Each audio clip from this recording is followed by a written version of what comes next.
Since the Federal Reserve's creation, we had the crashes in 1921 and 29, the Great Depression from 29 to 39, recessions in 53, 57, 69, 75, and 81, another crash in 87, a bear market in 2000 that wiped out $7 trillion in stock market wealth by 2003, a stock market crash of 07 through 09, and the real estate crash of 2007 to present, trillions upon trillions lost. As you might imagine, the existence of a banking cartel is in direct opposition of the vision of our founding fathers. Following the Revolutionary War, our founders looked back at Europe and saw the corruption of the Rothschild fractional reserve banking system and wrote in the Constitution, Section 10, states prohibited from the exercise of certain powers. Article 1, no state shall enter into any treaty, alliance, or confederation, grant letters of marque and reprisal, coin money, emit bills of credit, paper money, make anything but gold and silver coin. The Coinage Act of 1792 established the dollar as the basic unit of account for America and was defined as 371.25 grains of silver.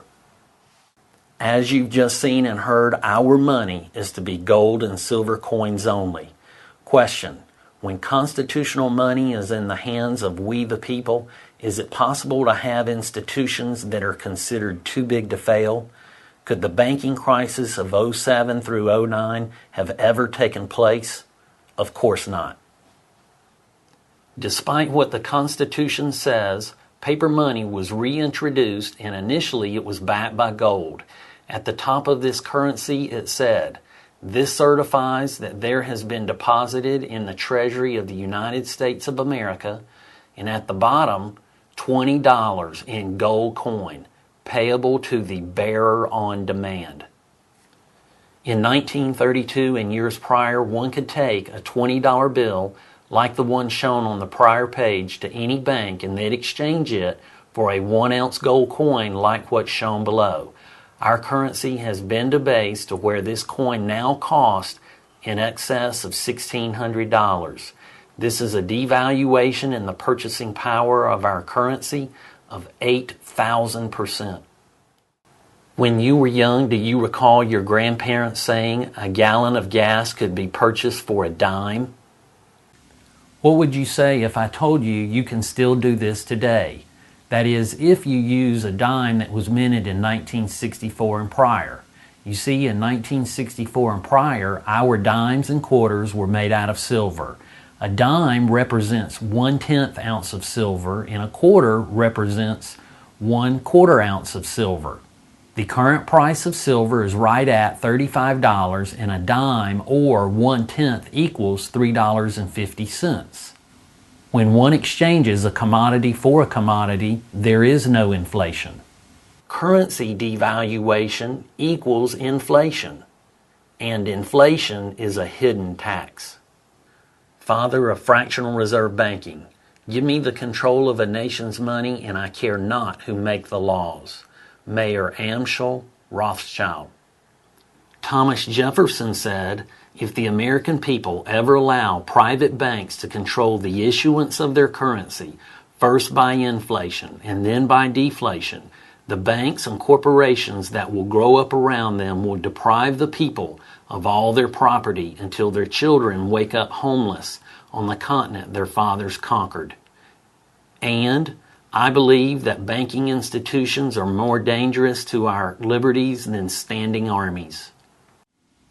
Did you know just after FDR was inaugurated, he issued Executive Order 6102 on April 5, 1933, which outlawed the American people from owning gold.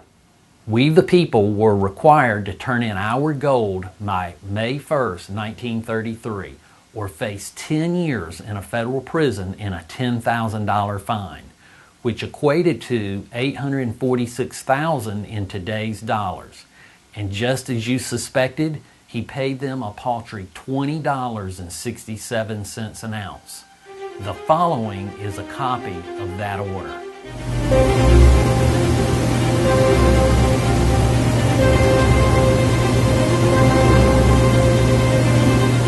Then on January 1st, 1934, FDR revalues gold to $35 an ounce.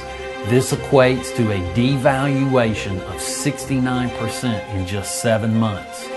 Which is more appropriate to describe this act? Unethical, criminal, or both? However, with our trading partners, the gold standard remained intact. The following is a video of President Richard Nixon, who ends the relationship between currency and gold.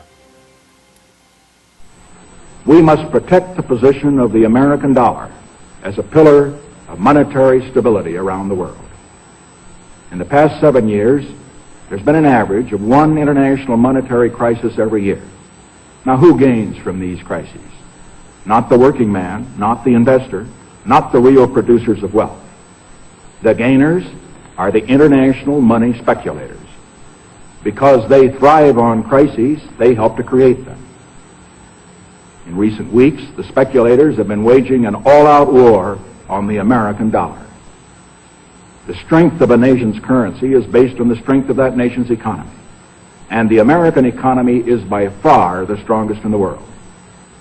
Accordingly, I have directed the Secretary of the Treasury to take the action necessary to defend the dollar against the speculators.